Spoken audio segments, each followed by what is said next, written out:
Praise the Lord. Welcome back to my channel Christiness.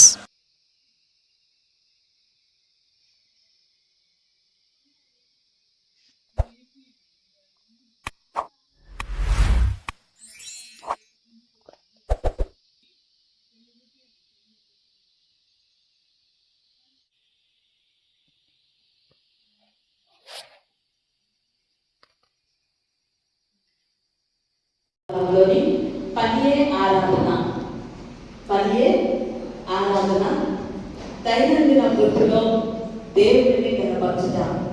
మన అనుదినము మన వృత్తి ఏంటి అంటే దేవుడిని కనపరచటం. ఈరోజు మనకు ఇవ్వబడిన అంశము. అలాగే గృహ నిర్వహణత్వ ఆదివారము.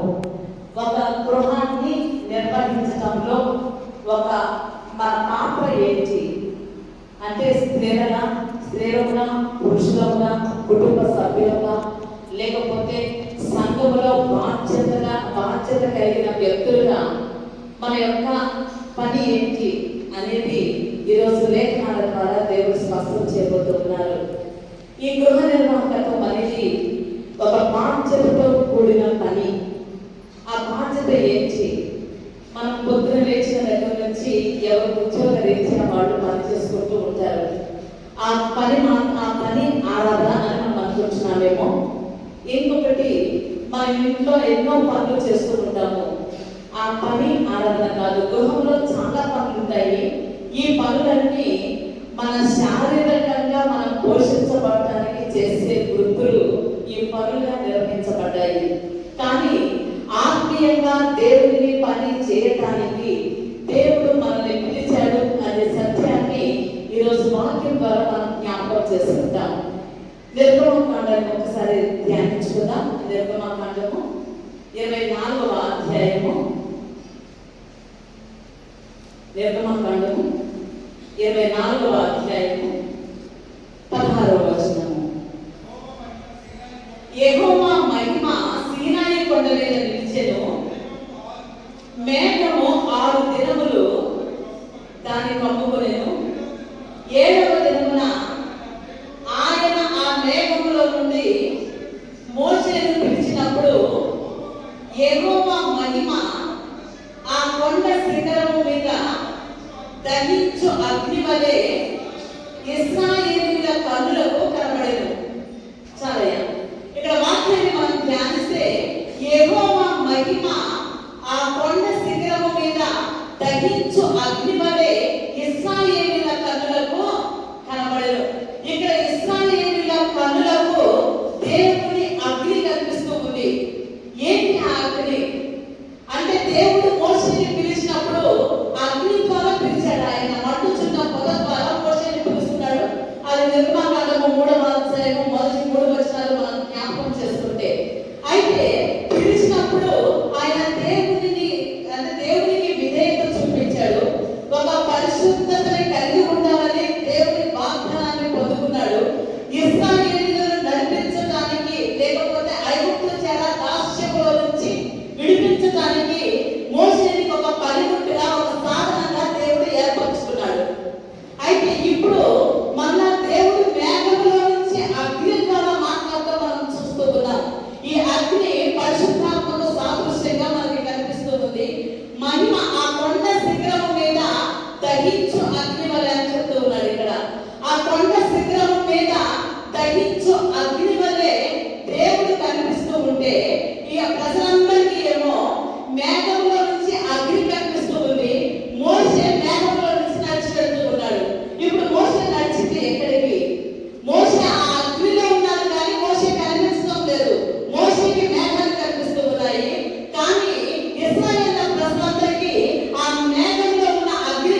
కొండ మీదకి ఎక్కిన తర్వాత ఆయన రేయి పగలు 40 దినములు ఉన్నాడు.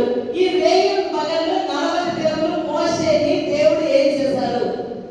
ఇప్పుడు మనకు ఇచ్చిన అంశాన్ని ఎప్పటికప్పుడు మనం జ్ఞాపకం చేసుకుందాం. అదే ఆరాధన. ఒక దేవుని పని చేయడానికి, దేవుని ప్రజలను నడిపించడానికి, ఐగుప్తు రాష్ట్రంలో నుంచి ఇశ్రాయేలీయులను విడిపించడానికి మోషేని ఒక సాధనంగా మార్చాలి అంటే, మోషేని దేవుడు బలపరచాలి అంటే, మోషే దేవుని యొక్క పరిశుద్ధాత్మ అగ్ని చేత కాల్చబడాలి, ఆ అగ్ని చేత నింపబడాలి, దేవుని మహిమ చేత నింపబడాలి. అలాగే నింపబడితేనే కానీ అక్కడ దేవుని పని చేయలేడు.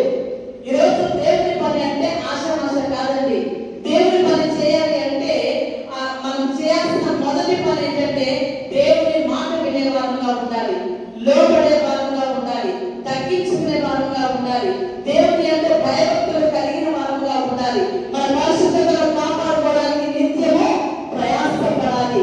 పరిశుద్ధతను కాపాడుకోవడం మాత్రమే కాదు, కానీ ఆ పరిశుద్ధతలో నిలిచిపోయి అనేకులను దేవుని ఆత్మలోనికి నడిపించబడడానికి పూర్ణాత్మతో నింపబడిన వారమై ఉంటేనే కానీ సేవా పరిచర్యని ముందుకి కొనసాగించలేము.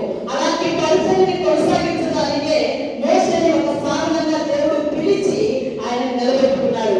మోషేని నిలబెట్టుకోవడానికి గల కారణం ఏంటి అంటే కొన్ని లక్షల మంది ప్రజలు దేవుళ్ళకి రావాలి, కొన్ని లక్షల మంది ప్రజలు దేవుడి దగ్గర సాష్టాంగ నమస్కారం చేయాలి, మహిమను చూడాలి.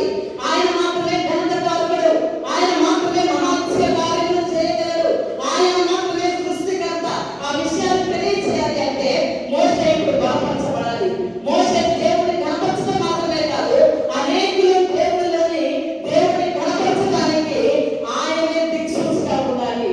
కాబట్టి ప్రేమ దేవుని సంగమా, దేవుడు బిడ్డలారా, 40 దినాలు ఉపవాసం ప్రార్థన చేస్తాడు. ఎందుకంటే ఇశ్రాయేలు ప్రజలు నడిపించడానికి కాదండి, అప్పటికి ఇశ్రాయేలు ప్రజలు నడిపించబడ్డారు, కానీ ఇప్పుడు ఒక పరిశుద్ధ స్థలాన్ని నిర్మాణం చేయాలి. ఒక పరిశుద్ధ స్థలాన్ని నిర్మాణం చేసే ఒక పని, ఒక బాధ్యత, లేకపోతే దేవుని యొక్క పని ఆరాధన మోషేకి దేవుడు అప్పగించాడు. ఇప్పుడు 25వ వచనం ఒకసారి జ్ఞాపకం చేసుకుందాం. 25వ వచనము, 25వ అధ్యాయం 8వ వచనం అనేది మాట్లాడదాం. 6వ వచనం చదవండి.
ప్రారంభిస్తే అది వినసొంపుగా ఉంటుంది.